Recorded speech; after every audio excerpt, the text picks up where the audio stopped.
Hi, welcome to Take 5, where we daily consider devotional thoughts from Oswald Chambers' book, My Utmost for His Highest. Today is August 24th, and the title of today's devotional is The Spiritual Search. What man is there among you who, if his son asks for bread, will give him a stone? Matthew 7 and verse 9. Today's devotional serves as a reality check regarding the prayer life of a Christian. Dr. Chambers shares as truthfully about unanswered prayer as you have ever heard. He starts with the illustration of prayer that our Lord used here is one of a good child who is asking for something good. We talk about prayer as if God hears us regardless of what our relationship is to Him. Consider His words. This is a good son asking for something good. It's pretty much a given for him to receive that for which he asks. But Chambers then brings up a misconception held by many. God hears our prayers regardless of our relationship with Him. Why would God be obligated to hear and respond to the prayer of someone who shows no interest in Him until some crisis erupts? An earthly father is not obligated for the care of a neighborhood child.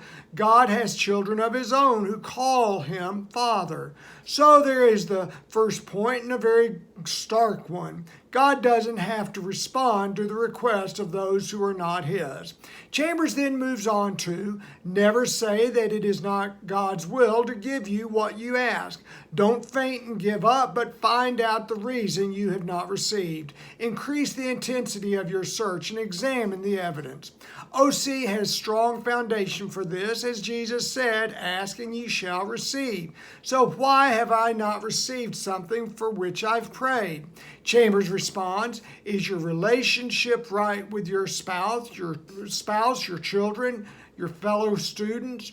Are you a good child in those relationships? Do you have to say to the Lord, I have been irritable and cross, but I still want spiritual blessings? You cannot receive and will have to do without them until you have the attitude of a good child. Here's Chambers' response for our not receiving. We are not in obedience to Him in regards to other areas of our life. Dr. C continues, we mistake defiance for devotion, arguing with God instead of surrendering. We refuse to look at the evidence that clearly indicates where we are wrong. Have I been asking God to give me money for something I want while refusing to pay someone what I owe him? Have I been asking God for liberty while I am withholding it from someone who belongs to me?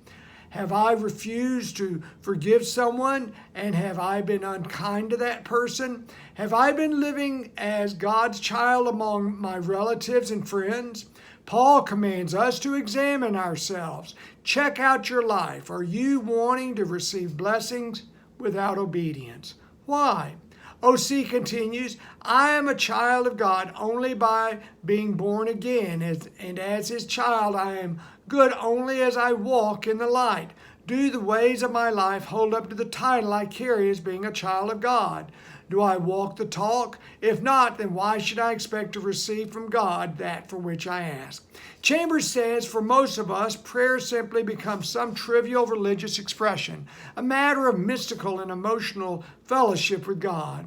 We are all good at producing spiritual fog that blinds our sight. What an indictment against the Christian. Prayer is only something we talk as religious language, but haven't any serious conception of its genuine depth and breadth.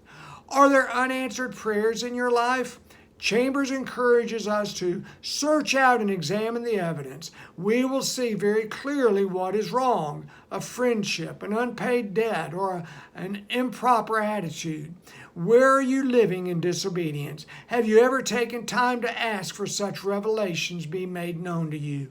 Are you ready to respond to what He reveals? Unless you are, there's no use praying unless we're living as children of God. When you come to a point of truly bowing before Jesus and saying, Father, I acknowledge where I've been disobedient. I'm going to amend those matters to the best of my ability. I want to do what you show me. I want to be pleasing to you, O God.